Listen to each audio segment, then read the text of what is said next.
গণভিত্তিক মানুষের জায়গা থেকে বাংলাদেশের নেতৃত্ব দেওয়া সংগঠন বৈষম্য বিরোধী ছাত্র আন্দোলনের আহ্বানে সারা বাংলাদেশ থেকে একযোগে আপনারা ঢাকায় একত্রিত হয়েছিলেন। গত 5 অগস্ট এর পূর্বে এবং পরে অসংখ্য মানুষকে শহীদ করা হয়েছিল। গত 53 বছরে একটি অকার্যকর রাষ্ট্র বাংলাদেশকে উপহার দিয়েছে বিভিন্ন রাজনৈতিক দল, সামাজিক সংগঠন। আমরা সেখানে দেখেছিলাম সেটা থেকে উত্তরণের জন্য 24 ছাত্ররা বুক পেতে দাঁড়িয়েছিল, রক্ত দিয়েছিল, অসংখ্য শহীদ হয়েছিল, আহত হয়েছিল। গত 53 বছরের একটি অকার্যকর রাষ্ট্র থেকে উত্তরণের জন্য এবং যারা শহীদ হয়েছেন, আহত হয়েছেন তাদের স্বীকৃতির জন্য আমরা 31 তারিখে এবং বাংলাদেশ রাষ্ট্র নতুন করে পুনর্গঠনের জন্য একটি প্রোক্লেমেশন দিতে চেয়েছিলাম, কিন্তু সেখান থেকে সরকার থেকে উদ্যোগ নেওয়া হয়েছে এবং এটা আমরা প্রাথমিকভাবে একটি আমাদের অর্জন মনে করি। তবে আমরা সেই জায়গায় সরকারের সমালোচনাও করি। গত 4টি মাসে সরকারের দৃশ্যমান কোনো এ ধরনের পদক্ষেপ পরিলক্ষিত হয় নাই। এই পরিস্থিতির মধ্য দিয়ে আমরা সকল রাজনৈতিক মহল, পক্ষ গোষ্ঠীকে, বাংলাদেশে যারা গণ অভ্যুত্থানে অংশগ্রহণ করেছিল সকলকে ঐক্যের ডাক জানিয়ে 15 তারিখের মধ্যে জানুয়ারির একটি ডেডলাইনের মধ্য দিয়ে সরকারকে আমরা এর মধ্যে প্রোক্লেমেশন জাতির সামনে উপস্থাপন করার জন্য শহীদ মিনারে আহ্বান জানিয়েছিলাম। সেখানে আমরা অনেকগুলো বিষয়ে দাবি জানিয়েছিলাম। এর মধ্যে অন্যতম ছিল বিচার, সংস্কার এবং গণপরিষদ নির্বাচনের বিষয়গুলো সেখানে এসেছে। কিন্তু এই সরকারকে ডেডলাইন দেওয়ার পরও আজকে 4 তারিখ হয়ে গিয়েছে জানুয়ারির, আমরা দৃশ্যত কোনো বর্তমান সরকার থেকে কোনো উদ্যোগ দেখতে পাইনি।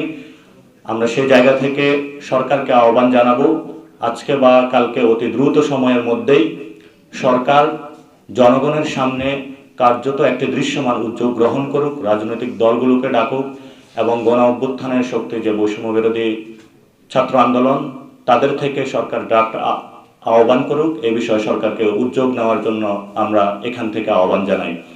দ্বিতীয়ত একটি বিষয় হলো, আমরা যে প্রোক্লেমেশনটা ড্রাফটিং রেডি করেছি সেই প্রোক্লেমেশনটা বাংলার জনপদের প্রত্যেকটা অংশে ছড়িয়ে দেওয়ার জন্য বৈষম্য বিরোধী ছাত্র আন্দোলনের নেতৃত্বে জাতীয় নাগরিক কমিটির উদ্যোগে আমরা প্রত্যেকটি পাড়ায়, মহল্লায়, স্কুল, কলেজ, ইউনিভার্সিটি, শ্রমিক কলকারখানায় সব জায়গাতে একযোগে বাংলাদেশ ব্যাপী ঘোষণাপত্র সপ্তাহ উদযাপন করব, যেখানে মধ্য দিয়ে আমরা বাংলাদেশের নতুনভাবে জাতির সামনে একটি পরিকল্পনা উপস্থাপন করব, জনগণের কাছে যাব এবং জনগণকে কানেক্ট করব।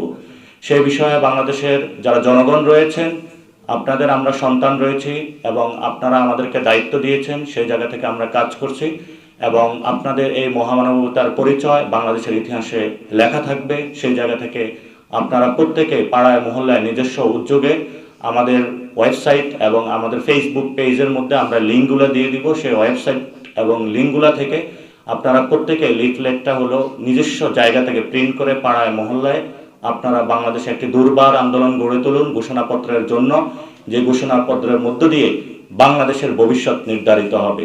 সেই বিষয়ে বাংলাদেশের সকল নারী পক্ষ, কল কারখানা, শ্রমিক সকলকে একসাথে সজাগ থাকার আহ্বান জানাচ্ছি এবং বিভিন্ন রাজনৈতিক দল যারা রয়েছেন তাদেরকেও আমরা আহ্বান জানাচ্ছি, জনগণের প্রয়োজনে যেভাবে আপনারা 5 তারিখে বৈষম্য বিরোধী ছাত্র আন্দোলনের নেতৃত্বে ঝাঁপিয়ে পড়েছিলেন, রাজপথে শহীদ হয়েছেন, আগামীতে বাংলাদেশে যে কোনো প্রয়োজনে আপনাদেরকে ঐক্যের জায়গাটা থেকে ত্যাগ তিতিক্ষার আপনাকে দেওয়ার জন্য, জনগণের কাছে দায়বদ্ধ হওয়ার জন্য আমরা বৈষম্য বিরোধী ছাত্র আন্দোলনের প্ল্যাটফর্ম থেকে আপনাদের আহ্বান জানাচ্ছি।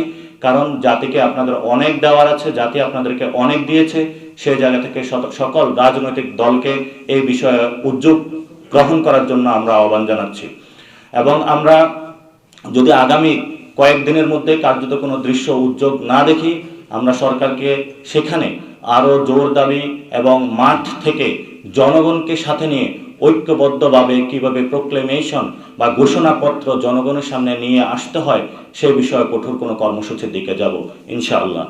আপনারা যারা দেশবাসী আজকে আমাদের সাথে থেকেছেন, অতীতও থেকেছেন, ভবিষ্যতেও থাকবেন, আপনাদের এই অর্জনে আমাদেরকে সারথি বানানোর জন্য আপনাদের সকলকে ধন্যবাদ এবং আপনাদের এই জাতির যে কোনো সংকটকালীন মুহূর্তে আপনারা মাঠে থাকবেন, আপনাদের সন্তানদেরকে সবসময় আপনাদের পাশে পাবেন।